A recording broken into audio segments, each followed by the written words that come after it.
नमस्कार, मैं Vikrant Kumar Chaudhary river wrenching की पूरी प्रक्रिया के बारे में बताने जा रहा हूँ। रिवर रेंचिंग एक ऐसी योजना जिसमें हम देश की एक अविश्वसनीय लाभ की कामना कर सकते हैं। अर्थात इस योजना के पूरा होने से केवल ग्रामीण क्षेत्र ही नहीं बल्कि हम एक आत्मनिर्भर राष्ट्र का भी निर्माण कर सकते हैं। तो चलिए हम विस्तार से समझते हैं अपने फिश स्पेशलिस्ट श्री राम जी चौधरी से।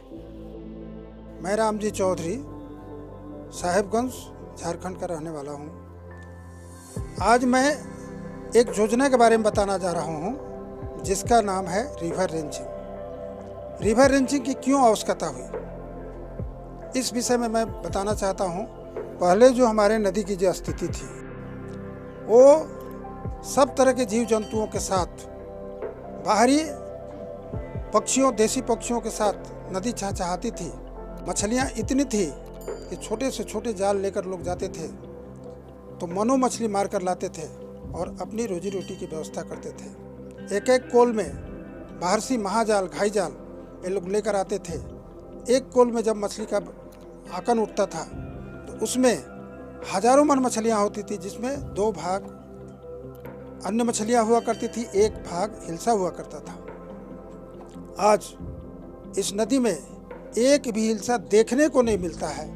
बड़ी मछलियों का नामो निशान मिट गया है। छोटी मछलियों का अब इतना दोहन होता है कि माने नदियाँ बिल्कुल खाली सी हो गई है। इन सब अवस्था के कारण इतनी बेरोजगारी बढ़ गई जो हजारों, लाखों, करोड़ों लोग नदी के किनारे बसने वाले मैदानी इलाके के जो गरीब लोग, किसान थे, उनकी अवस्था बिल्कुल खराब होती गई। ऐसी खराब हो गई कि अब उनका रोजी रोटी चलना मुश्किल हो गया।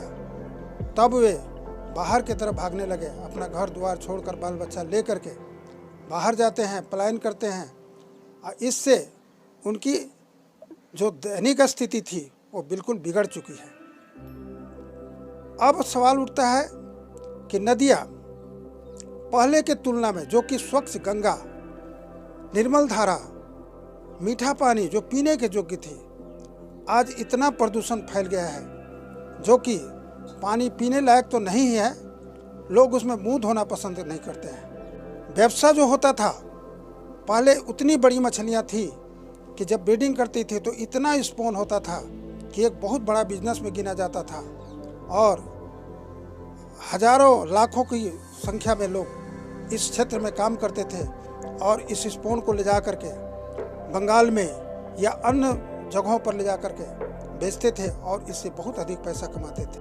अब ये सवाल उठता है कि रिवर रेंचिंग कैसे किया जाए, बीज की व्यवस्था कहाँ से की जाए। जितने भी नदी के उद्गम स्थान से लेकर के समुद्र तक, इसमें जो नदी निजी अपने से जो प्रदत्त नाले, जलकर या कोल ढाब तैयार करती है, उन कोल ढाबों में नदी के द्वारा तैयार किया हुआ जो बच्चा, उनका स्वभावतः उन जलकरों में, उन ढाबों में, उन कोलों में ढुक जाती है।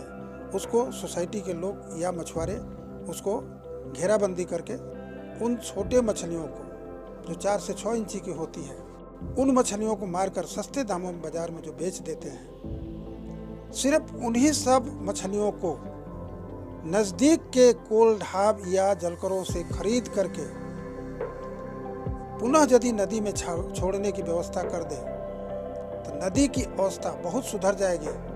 नदी पहले की जैसी पूर्ण हो जाएगी, उसकी क्षति पूर्ण हो जाएगी, क्योंकि ये मछलियाँ नेचुरल होगी। ये है रिवर रेंचिंग। अब इसको कैसे किया जाए, इसको करने के लिए कुछ एक्सपर्ट लोगों की ज़रूरत पड़ेगी, कुछ हमारे अफसरों की, फिशरी डिपार्टमेंट के लोगों की, और साथ साथ जो जानकार पब्लिक हैं उन सबों को बुला करके एक जगह ला करके जिंदा अवस्था में उन गरीब लोग के द्वारा जो मछली का कारोबार करते हैं, उन लोगों से कुछ अधिक पैसा दे करके उन मछलियों को खरीद कर ला करके जिंदा अवस्था में नदी में छोड़ने की व्यवस्था कर दी जाए। और साथ साथ एक उद्घोषणा की जाए कि छोड़ी गई मछलियों को कोई भी 1 केजी से नीचे को नहीं मार सकता है। मारने पर उसको फाइन या सजा की प्रावधान किया जाएगा। ऐसा व्यवस्था हो जाए जो लोग इस मछली को ला कर देंगे ये लोग गरीब लोग होंगे, बहुत नीचे स्तर के लोग होंगे। इससे पैसा जो जाएगा वो गरीब लोगों के हाथ में जाएगा। आजकल मछलियों की कमी के चलते जो कृत्रिम मछलियों का जो उत्पादन बढ़ रहा है, वो कृत्रिम तरीके से पोसा जाता है। कृत्रिम खाना खिला करके, जैसे केमिकल खाना खिला करके, दाना खिलाकर लोग मछली को पोसते हैं। इससे क्या होता है, मछली का जनरेशन बिगड़ रहा है, उसका स्वाद कम रहा है।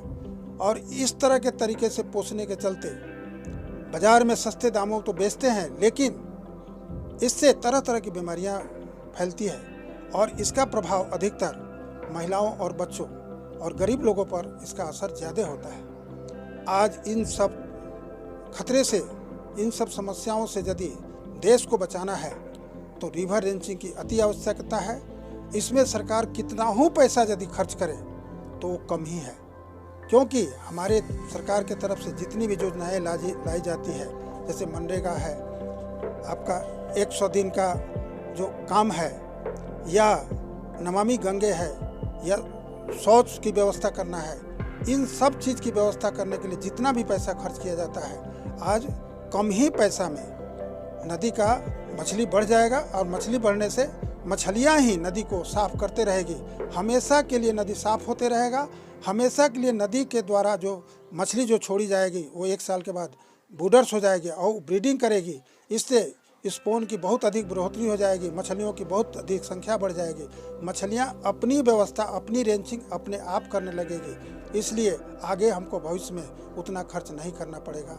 हमारे स्वास्थ्य के लिए, व्यवसाय के लिए, रोजगार के लिए सभी रूरल एरिया के रहने वाले लोग धन धान्य हो जाएंगे। रिवर रेंचिंग का इतना सब चौमुखी फायदा को देखते हुए मैं सरकार से अनुरोध करूंगा कि इस विषय में अवश्य चिंताधारा करें और इस पर कुछ भी पैसा खर्च करेगी वो काम में लगेगा। यही मेरा कहना है, यही मेरा रिवर रेंचिंग है। इसको ध्यान में रखते हुए सरकार इसको यदि काम में लगाती है तो मुझे बहुत खुशी होगी। और यदि मेरी सहयोग की आवश्यकता होती है तो Ram ji fish care channel के माध्यम से मैं हमेशा एक्सपर्ट का काम करते हुए कोई भी समस्या का समाधान करने के लिए मैं तत्पर रहूँगा और सरकार को सहयोग करता रहूँगा। और रिवर रेंचिंग में कितना हो प्रश्न उठेगा उसका मैं जवाब दूंगा और उसको चलाने में मैं सहयोग करूँगा। धन्यवाद, नमस्कार।